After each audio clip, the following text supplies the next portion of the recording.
ফোনে এমবি আছে তারপরেও ফোনে ডাটা চালু হচ্ছে না। তো অনেক সময় দেখা যায় যে আপনাদের ফোনে এমবি থাকে তারপরেও ফোনে ডাটা চালু হয় না। যেমন দেখতে পারতেছেন আমার ফোনে কিন্তু এই সমস্যাটা হয়েছে। দেখতে পারতেছেন এখানে কিন্তু আমার ফোনে এমবি আছে এবং ডাটা চালু করতেছি, তারপরেও কিন্তু ফোনের ডাটাটা চালু হচ্ছে না। তো কীভাবে আপনারা এই সমস্যার সমাধানটা করবেন আজকের এই ভিডিওটি আপনারা দেখলে সব কিছু বুঝতে পারবেন। তো চলেন ভিডিও শুরু করা যাক। তো সেই জন্য আপনাদের সর্বপ্রথম যে কাজটি করতে হবে, আপনারা এখান থেকে চলে যাবেন ফোনের সেটিংসে।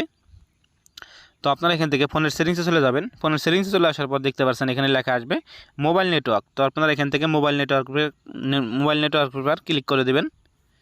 তো ক্লিক করে দেওয়ার পর আপনাদের যেই সিমে সমস্যাটা হয়েছে আপনারা সেই সিমের মধ্যে চলে যাবেন। তো এখান থেকে আমার ওয়ান সিমের সমস্যা হয়েছে, এখান থেকে আমি ওয়ান সিমের মধ্যে চলে যাচ্ছি। তো তারপর দেখতে পাচ্ছেন এখান থেকে নিচের দিকে লেখা আছে অ্যাক্সেস পয়েন্ট নেমস। তো আপনারা এখান থেকে অ্যাক্সেস পয়েন্ট নেমসের পর ক্লিক করে দেবেন।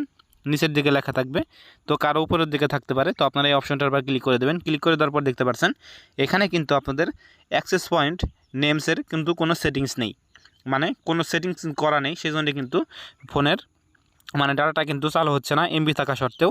তো দেখতে পাচ্ছেন এখান থেকে আপনাদের এই সেটিংসটি চালু করতে হলে আপনারা এখান থেকে প্লাস আইকনে ক্লিক করবেন। তো উপরের দিকে দেখতে পাচ্ছেন প্লাস আইকন আছে, আপনারা এখান থেকে প্লাস আইকনে ক্লিক করবেন।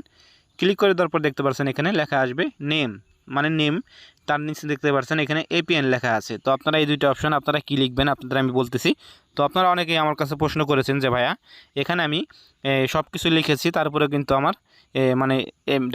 ডাটাটা চালু হচ্ছে না। তো আপনাদের আমি দেখাবো যে আপনারা কীভাবে এই সমস্যার সমাধানটা করবেন। তো সেজন্য আপনারা এখান থেকে উপরে লিখবেন জিপি ইন্টারনেট। তো যেহেতু আপনাদের আমার এখানে জিপি সিম ভরা আছে সেজন্য এখান থেকে আমি জিপি ইন্টারনেট লিখতেছি। তো আপনাদের ফোনে সিমটা ভিন্ন হতে পারে, আপনারা যেই সিমটা ইউজ করেন সেই সিমটার এখানে লিখে দিবেন নামটা। তো কীভাবে লিখতে হবে আপনাদের আমি লিখে দেখাচ্ছি। তো এখান থেকে আমি কিছুক্ষণ পরে আপনাদের সামনে আসতেছি। তো দেখতে পাচ্ছেন এখানে কিন্তু আমি লিখে দিয়েছি। আপনারা এভাবে লিখলে কিন্তু আপনাদের ফোনে অবশ্যই ডাটাটা কিন্তু চালু হবে। দেখতে পাচ্ছেন উপরের দিকে লিখেছি বড় হাতের দিয়ে জিপি ইন্টারনেট, তার নিচের দিকে লিখেছি জিপি ইন্টারনেট। তো আপনারা অবশ্যই এই দুইটা অপশান এখান থেকে লিখবেন।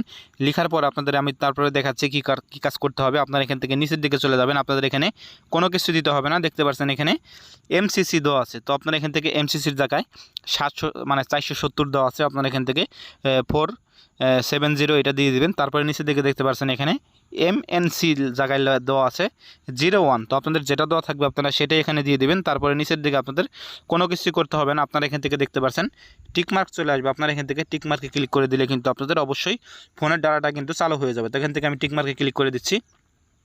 তো ক্লিক করে দেওয়ার মাত্রই দেখতে পাচ্ছেন আমার উপরের দিকে কিন্তু এখান থেকে ডাটাটা কিন্তু চালু হয়ে গেছে। দেখতে পাচ্ছেন উপরের দিকে কিন্তু ডাটাটা কিন্তু চালু হয়ে গেছে। তারপরেও যদি আপনাদের ফোনের এই সমস্যার সমাধানটা যদি না হয় তাহলে আপনারা দেখতে পাচ্ছেন এখানে থ্রি ডট মেনু আছে, আপনারা এখান থেকে থ্রি ডট মেনুতে ক্লিক করবেন। তো থ্রি ডট মেনুতে ক্লিক করে দেওয়ার পর দেখতে পাচ্ছেন এখানে লেখা আসবে রিসেট অ্যাক্সেস পয়েন্ট। তো আপনারা এখান থেকে রিসেট করে দেবেন। রিসেট করে দেওয়ার সঙ্গে সঙ্গে কিন্তু আপনাদের এই সমস্যার সমাধানটা কিন্তু হয়ে যাবে। তো আপনারা অবশ্যই আশা করি বুঝতে পারছেন যে কীভাবে আপনারা ফোনের ডাটাটা যদি চালু না হয় তাহলে আপনারা কীভাবে ফোনের ডাটা চালু করবেন। তো আশা করি ভিডিওটা ভালো লাগছে। ভিডিও ভালো লাগলে লাইক করবেন, শেয়ার করবেন এবং চ্যানেল নতুন এসে থাকলে সাবস্ক্রাইব করবেন। সবাই ভালো থাকবেন, সুস্থ থাকবেন। দেখাবো অন্য কোনো ভিডিওতে।